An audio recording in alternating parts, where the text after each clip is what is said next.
Hey, hello everyone. So today I'm back from Santana where I was visiting my parents, um, and I met some good friends.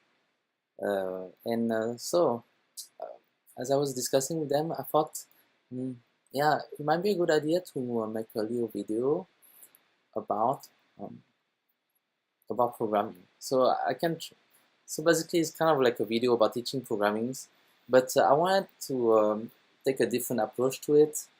So I like to make things a little bit different. So basically, we're going to learn JavaScript coding by just messing with our Google homepage. So this is Google. This is supposed to be Google. I don't know. Oh, Happy Mother's Day. Yeah. By the way, Happy Mother's Day, Mom, if you're watching this. So here's the first thing we're going to do. Basically, we're going to run some JavaScript code within the browser itself. And I do this because if you want to learn coding, I mean, you can always learn the basics, through a class or something. But I would like to teach a different way of learning coding, which is a little bit more fun and interesting, I think. You see that little three dots on the side? Click it, go to More Tools, and go to Development Tools. All right, so right away you see something here. Sometimes it appears at the bottom, and actually I think no, we don't have to make it appear at the bottom. I think on the side is fine.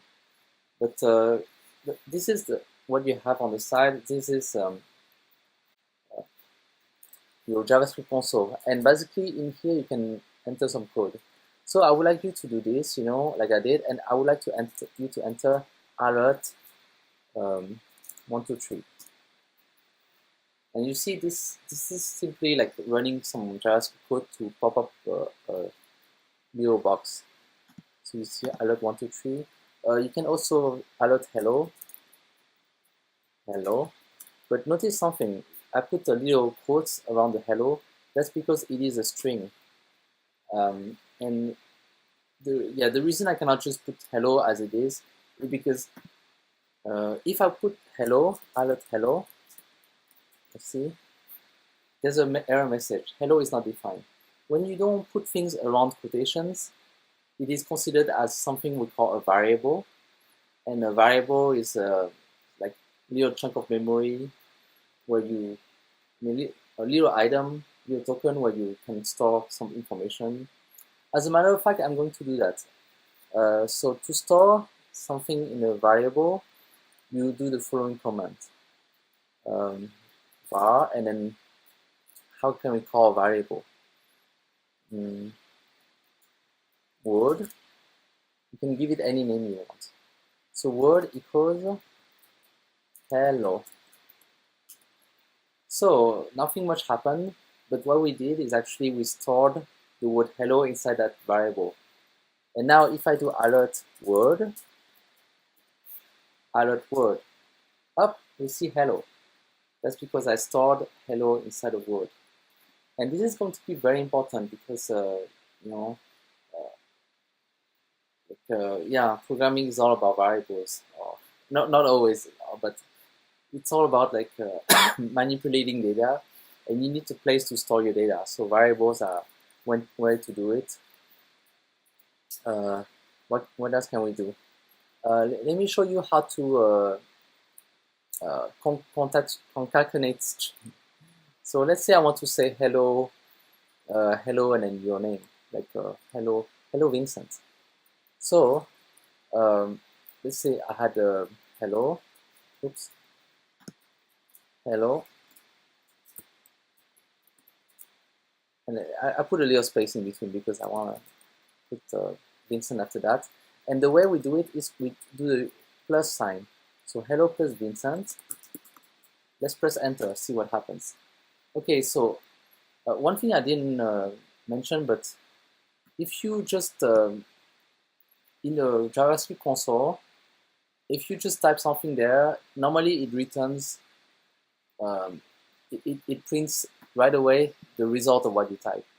Earlier I typed alert word, but the result of alert is actually nothing, so that's why you see undefined. Here when I say var word equals hello, okay, it should have shown hello here, right? But it actually doesn't do that because I put var, and var means, okay, just define the variable, assign it, but don't return anything. So here is the only place where I actually return right away hello plus Vincent, and I see hello Vincent. So now we can actually do the same thing in the alert little box. So let's put hello, and what can I put here? Well, yeah, I'm just gonna put the same thing. hello Vincent. All right, this is pretty interesting. But now let's say that we just wanted to say, we wanted to use one of our variables. So I'm going to say name equals Vincent, because that's my name, and alert hello plus name. And can you guess what is going to happen? Right, it's going to do hello Vincent, because I stored Vincent inside of name, and then now I'm printing it out. Can we do something a little bit more interesting? Yes, we do. We can we can have something like called a prompt, which is basically just asking the name, like popping a little box that asks for the name. So let's do that. Name equals prompt. Up, and I got a little box. I can put my name Vincent. And then later I'm gonna do, let me pick something else. That way it's gonna be a little bit, hello, how about mom? Hello, okay, I'm gonna put mom. And then when I say alert hello plus name, what we're gonna see, hello mom. So that's because, yeah, when I did the prompt, it asked for the string, and I put the string, and then the string went into the name. So now let's do something a little bit more interesting, which is we are going to do a little combo. So first we're gonna put the name into the prompt, and then next line. So notice one thing, I did not press enter, I pressed shift and enter. That way it doesn't run the program right away, it goes to the next line. And that's how we're gonna put a little combo. When we have a sentence, we have to separate them by this thing, semicolon. Okay?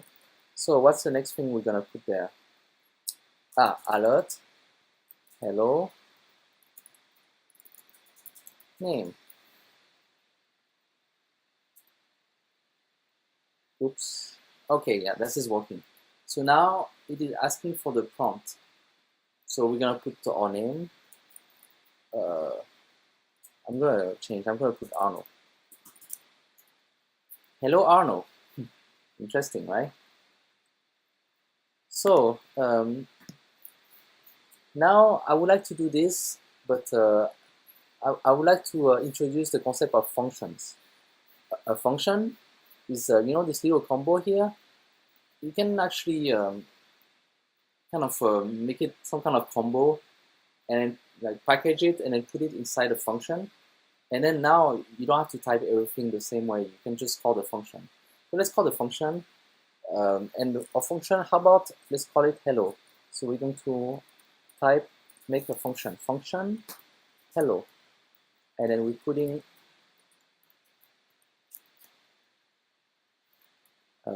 the little brackets, parentheses, then little brackets. And we're going to do the same thing as what we did earlier. Var name equals prompt. And then we're going to do alert hello plus name. Oh, here I would like to do something else. See prompt, there's like little parentheses. You can actually add stuff in there. And I'm going to add, what is your name? Okay. So press enter, and then, okay, undefined because we haven't done anything yet. But now what I'm going to do is do hello. See, this is the way you call a function. You actually define it up there by using the leave function keyword, and now you call it hello. What is your name? Let's put Paul this time. Paul. Hello, Paul. All right. Can we do a little bit more something a little bit more interesting than just saying hello? Sure. How about this is a computer. It's supposed to compute stuff. So how about we try to add two numbers. So let's create a function for that. Function sum. Okay. And we're gonna have a first number, number 1 equals prompt. Enter number 1. Copying and pasting. Should try to be used to do this kind of thing, copying, pasting, and then be able to press shift and enter every time you go to the next line, those kind of things, so that you get familiar with using the console. Basically, usually people don't write code like this inside the console unless they kind of messing around with a website. But for me, this is like one of the easiest way to just mess around. You don't need to write code in the file and then open it and run it. It just shows that the power of JavaScript, is immediate. You don't have to. It's just like there right away. That's one of the reasons I really love the JavaScript language. You get immediate feedback. Okay, so guess what we're going to do here? I don't know. I don't want to call it sum because the sum is already there. So I want to call it result. How about result equals number 1 plus number 2. Number 2, okay? And then we're gonna alert the result. That sounds good. Let's try it. Okay. Some of you who already know programming know there might be a problem here. What is number 1? We're gonna add 1 plus 2, alright? Number 1 is 1. Number 2 is 2. 12. So you can see like there's a little problem here. Why is that? In fact, I can just show you right here. If we add the string 1 and the string 2, it becomes 12. That's because it concatenates 1 and 2. So this is not what we want. How can we remedy to that problem? Like what we want is 1 plus 2 as it is, like this, and it will become 3. So in order to do that, we're going to, okay, let's take our function again, copy and paste. And this time, we're not going to use number 1, but we're going to wrap it with a function, parseInt.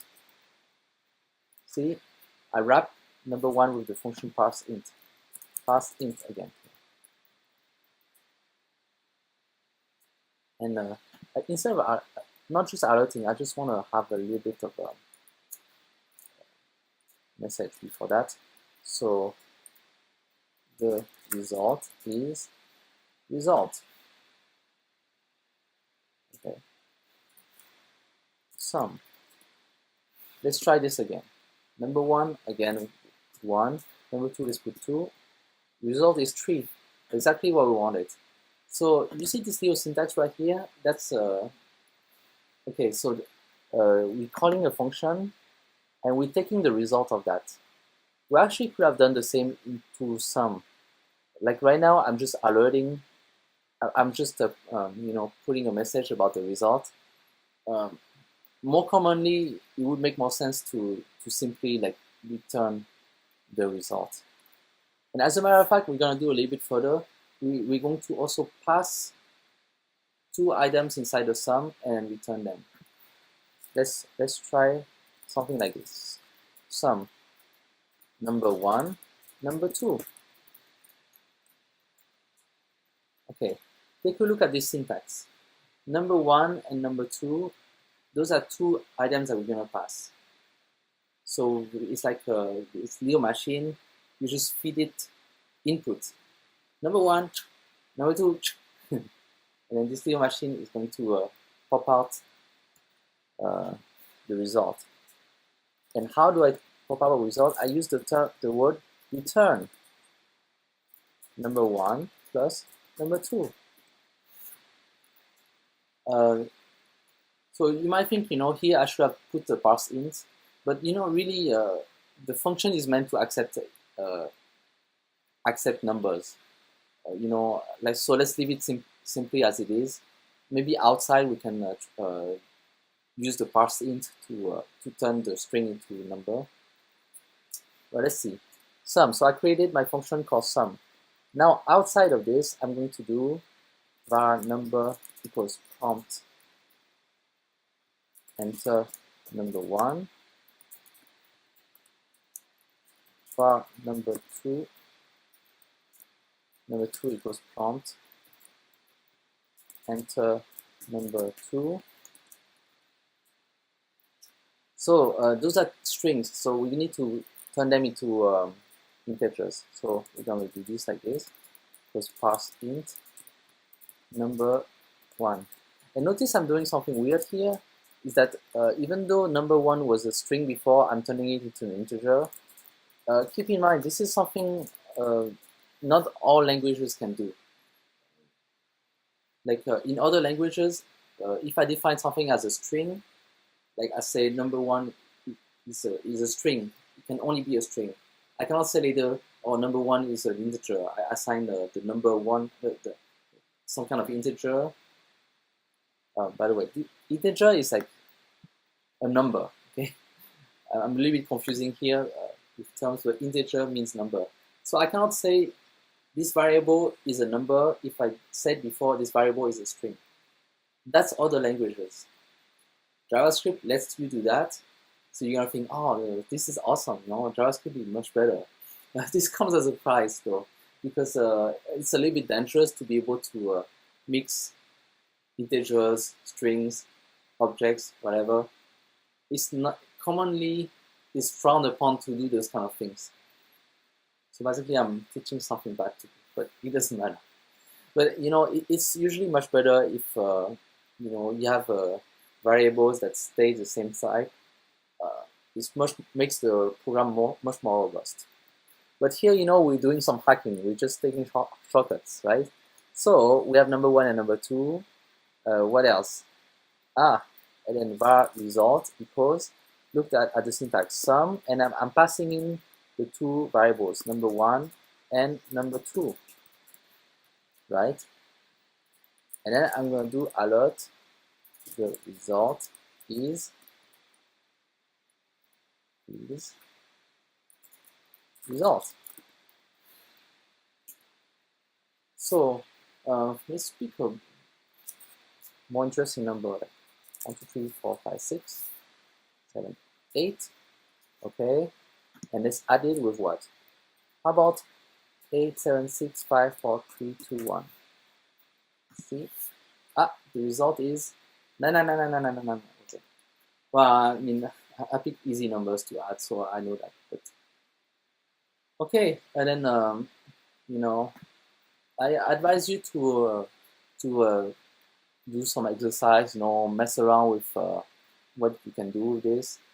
Try, for example, other variables like multiplying 2 numbers. So 3 times 4, that's 12, okay? Or 10 divided by 2, 5.